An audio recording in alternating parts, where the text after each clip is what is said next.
I am sitting at my desk with my hands on the keyboard. They are in the right place, fingers resting on familiar keys. They don't move. The screen in front of me is on. The cursor blinks patiently, waiting. I know what I'm supposed to write. I just can't. Outside the window, cars pass. Somewhere down the hall, a door closes. The building makes its usual sounds. Everything is normal. That should help. I stare at the screen and try to focus. I tell myself to start with something simple, objective, neutral. My fingers still don't move. I take a slow breath, then another. This happens sometimes. People freeze. I explain it for a living. This is not that. I look around my office, grounding myself in the familiar. The chair across from me, the glass of water on the table, the tissue box untouched. Nothing here is out of place. I am. I tell myself to stop overthinking, that nothing unusual happened, that I've heard stories like this before. That's almost true. The session ended 10 minutes ago. She talked about a moment where something changed, not suddenly, quietly. She talked about agreeing to one thing and ending up inside something else entirely.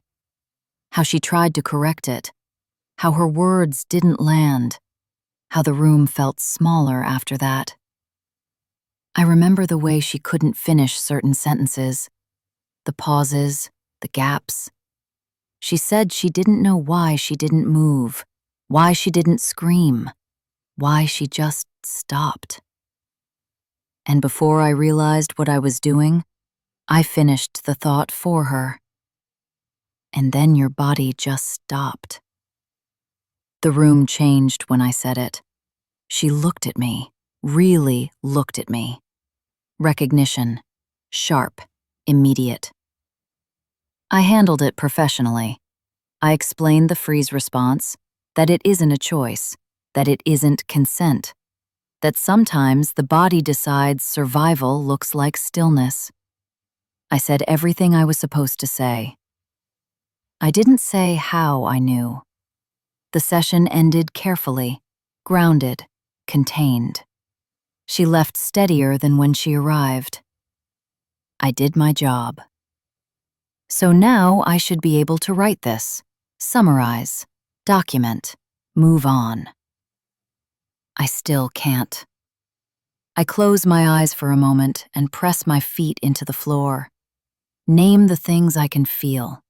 The chair beneath me, the cool air on my skin. This is grounding. This always works.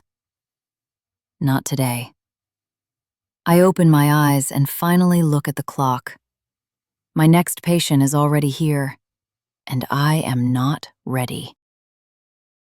My next patient is Lucas.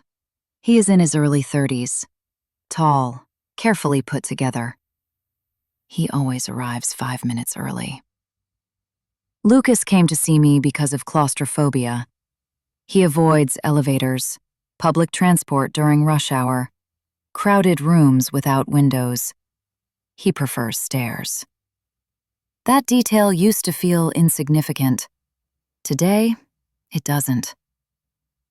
We sit across from each other and begin the session. My posture is correct, my tone steady. I am present. At least, that's what it looks like. Lucas talks about his week, about a meeting he almost missed because the elevator was out of order, about choosing the stairwell instead, even though it meant arriving out of breath. He laughs quietly when he says it. I nod, encourage him to continue.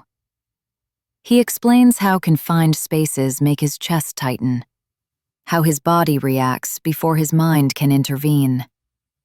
I recognize the language. As he speaks, I notice the familiar shift, the way my attention narrows, not toward him, but inward. Stairs. The word lands in my body before it lands in my mind.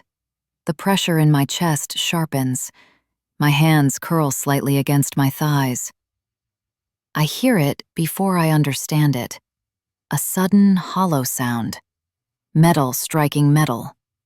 Too close. Too loud. For a fraction of a second, the room tilts. Not visually, physically. My stomach drops. My balance shifts. I am here. I press my feet into the floor, anchor myself in the chair, in the sound of Lucas's voice, which continues uninterrupted. He is still talking. I realize I've stopped listening. I don't know what he just said. That realization hits harder than the sensation itself. This matters. I bring myself back, ask him to repeat the last part. He does without hesitation, trusting me. I take that seriously. The rest of the session passes without incident. We talk about coping strategies, gradual exposure, breathing techniques. I know exactly what I'm doing. When Lucas leaves, he thanks me, sincerely. I return the gesture, professionally. The door closes. I stay seated. This time, I don't pretend everything is fine. It isn't. Not because of Lucas, not because of his fear, but because I wasn't fully there, and I noticed. That's the line. If I can't stay present, I can't do this work. Not safely, not honestly. This isn't exhaustion. It isn't a bad day. This is something I've been holding in place for a very long time. And today, it pushed back. The next 2 days pass without anything visibly going wrong. That's what makes them dangerous. I show up on time. I see my patients. I ask the right questions. I take notes. From the outside, nothing has changed. From the inside, everything has. I catch myself asking people to repeat things they have already said, not because they were unclear, but because I wasn't fully there when they spoke. I recognize the delay, the fraction of a second where I have to pull myself back. I am still competent, still careful, still professional, but I am no longer effortless. At night, I don't sleep well, not because of nightmares. There are no images, just tension. My body stays alert, as if something unresolved is nearby. I tell myself this will pass, that bad weeks happen, that even therapists have off days. That is true, just not like this. By the third day, I stop pretending it's coincidence. Patterns are part of my work. I know how to recognize them. This is one. I am losing presence. Slowly, quietly. Not enough for anyone else to notice, enough for me to know. That's when it becomes a problem. Not because of how it feels, but because of what it affects. I sit alone in my office after the last session of the day. The lights are still on. The room looks exactly the same as it always does. I don't. I think about the people who trust me, who come here to be heard, to be taken seriously. They deserve more than a version of me that is split in two. That thought settles something. This isn't about discomfort, or fear, or whether I want to remember. This is about responsibility. I know what I would tell someone else in my position. I have said it many times before. You can't help others avoid what you refuse to face. The realization doesn't feel dramatic. It feels final. I can't keep this contained. Not without it leaking into everything else. Whatever I locked away is no longer staying there, and pretending otherwise is no longer an option.